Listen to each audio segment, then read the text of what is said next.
उन ऊंचाइयों तक पहुंच सकते हैं। उन ऊंचाइयों पर पहुंचने के बाद अपना दामन साफ रख सकते हैं। ये मैं समझता हूं एक राजनेता की सबसे बड़ी सफलता है। मैं तो जब हमारी मुख्यमंत्री जी थी उनका मैंने विरोध साल के 365 दिन किया,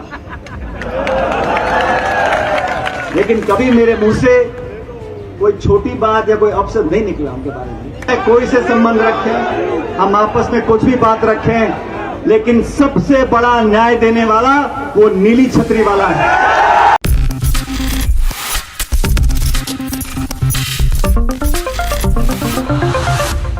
राजस्थान में सियासी संकट अब भी जारी है। मुख्यमंत्री अशोक गहलोत और पूर्व उप मुख्यमंत्री सचिन पायलट के बीच लंबे वक्त से सचिन पायलट के कड़े तेवर देखने को मिल रहे हैं। मुख्यमंत्री अशोक गहलोत को वह अल्टीमेटम तक दे चुके हैं कि अगर उनकी मांगे पूरी नहीं हुई तो वह राज्य में आंदोलन भी कर सकते हैं, लेकिन अशोक गहलोत उनकी मांगों को खारिज कर चुके हैं। और इसी बीच देखा जाए तो प्रदेश प्रभारी सुखजिंदर सिंह रंधावा से लेकर प्रदेश अध्यक्ष गोविंद सिंह डोटासरा कई बड़े ऐलान भी कर चुके हैं, क्योंकि राजस्थान में इस साल के अंत में विधानसभा चुनाव होने जा रहे हैं। और इस बीच अब हाल ही में एक बार फिर से गोविंद सिंह डोटासरा ने अपनी बात रखी है। नमस्कार, मैं प्रांशी राठौर और आप देख रहे हैं नेक्स्ट 9 न्यूज। दरअसल सचिन पायलट का कहना साफ तौर पर रहा कि उन्होंने जो 3 बड़ी मांगे की हैं उन मांगों को पूरा किया जाए। अगर ये मांगे पूरी नहीं होती हैं तो वह राज्य में आंदोलन करेंगे। दूसरी ही तरफ 29 मई के दिन कांग्रेस अध्यक्ष मल्लिकार्जुन खड़गे के आवास पर एक अहम बैठक बुलाई गई, जहां पर राहुल गांधी पहुंचे, प्रदेश प्रभारी सुखजिंदर सिंह रंधावा और केसी वेणुगोपाल भी पहुंचे। अशोक गहलोत और सचिन पायलट से राहुल गांधी ने अलग अलग बैठकें की और साथ ही साथ उन्होंने पायलट की मांगों को सुनते हुए उन्हें आश्वासन भी दिया। फिलहाल राहुल गांधी अमेरिका के दौरे पर हैं, लेकिन जब वह अमेरिका से वापस लौटेंगे तो सचिन पायलट की इन मांगों पर एक बार फिर से विचार विमर्श करेंगे, क्योंकि उस वक्त उस बैठक के बाद साफ तौर पर यही कहा गया केसी वेणुगोपाल की तरफ से कि ये चुनाव दोनों ही वरिष्ठ नेता मिलकर लड़ेंगे। लेकिन बाद में देखा गया कि सचिन पायलट के तेवर फिर भी कड़े ही नजर आए। अब ऐसे में यहाँ पर सवाल यही उठते हैं कि आखिरकार सचिन पायलट की इन मांगों पर एक बार फिर से रुख किया जाएगा या फिर नहीं। लेकिन दूसरी ही तरफ देखा जाए तो यहाँ पर प्रदेश प्रभारी सुखजिंदर सिंह रंधावा साफ तौर पर कह चुके हैं कि उम्र दराज नेताओं को कुर्सी का मुंह त्याग देना चाहिए। यहां पर अशोक गहलोत का नाम लिए बिना उन्होंने बात की और साथ ही साथ युवाओं को यहां पर मौका देने की उन्होंने बात कही है, जिससे कि कहीं ना कहीं पायलट खेमे को फायदा ही मिल सकता है। लेकिन दूसरी ही तरफ इन चुनाव को ध्यान में रखते हुए गोविंद सिंह डोटासरा ने अपनी बात रखी है। तो यहाँ पर गोविंद सिंह डोटासरा ने क्या कहा है ये आपको बताएंगे, लेकिन सबसे पहले आपको सुनाएंगे कि आखिरकार सचिन पायलट ने क्या कुछ कहा। कि छोटे गरीब किसान के घर में जन्म लेकर उन ऊंचाइयों तक पहुंच सकते हैं। उन ऊंचाइयों पर पहुंचने के बाद अपना दामन साफ रख सकते हैं। यह मैं समझता हूं एक राजनेता की सबसे बड़ी सफलता है। बड़े से बड़ा विरोधी भी अगर आरोप लगाता है तो उसको झेप आती है।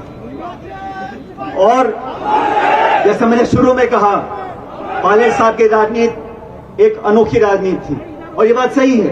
कभी कभी वो भी लटके झटके कर देते थे राजनीति में, लेकिन उनका केंद्र बिंदु रहता था किसान की मदद, गरीब की मदद, बच्चों की मदद, ग्रामीण क्षेत्र लोगों की मदद, पूर्व सैनिकों की मदद। उनकी मदद हम कैसे करें, और उसी रास्ते पर हम सब चल रहे हैं। आज इस मूर्ति का अनावरण यहां पर हुआ है। मैं समझता हूं आने वाले कई सालों तक ये प्रेरणा का स्रोत रहेगा।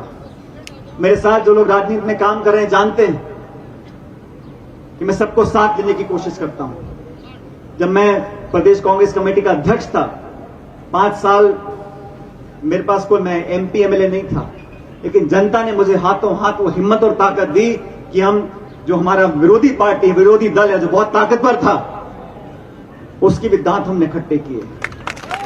और सुनो, और मैं तो जब हमारी मुख्यमंत्री जी थी उनका मैंने विरोध साल के 365 दिन किया, लेकिन कभी मेरे मुंह से कोई छोटी बात या कोई अपशब्द नहीं निकला उनके बारे में। महिलाएं उम्र में बड़ी हैं, लेकिन आज भी मैं कहता हूं आपने खान आवंटित कर दी, चोरी पकड़ी गई, तो कैंसिल कर दी, लेकिन आवंटन तो की थी ना, उसका तो लेखा जोखा होना पड़ेगा। और मैं तो कहता हूं कि जो जांच हर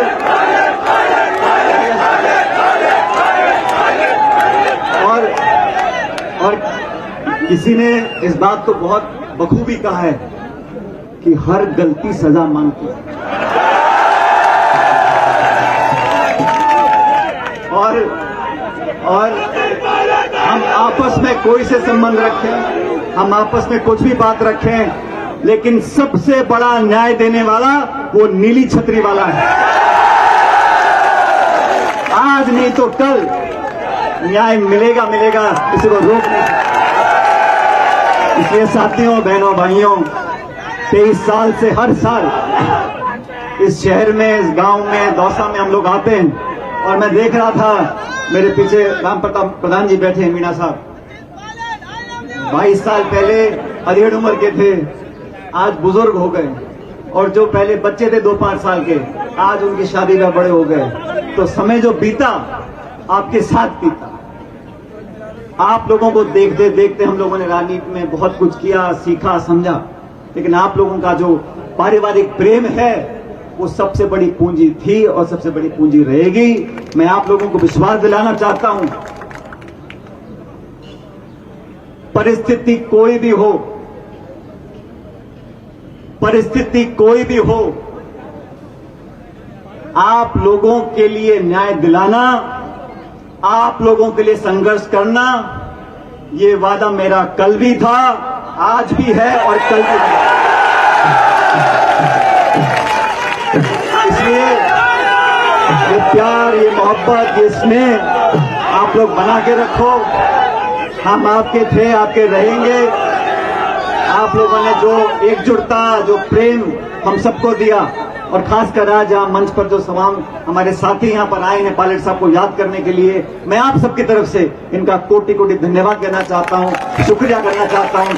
उम्मीद करता हूँ कि आपका यह प्यार और प्रेम हमेशा बना रहेगा। मेरे साथ जोरदार नारा देना, भारत माता की। वो छत पे खड़े नहीं बोल रहे।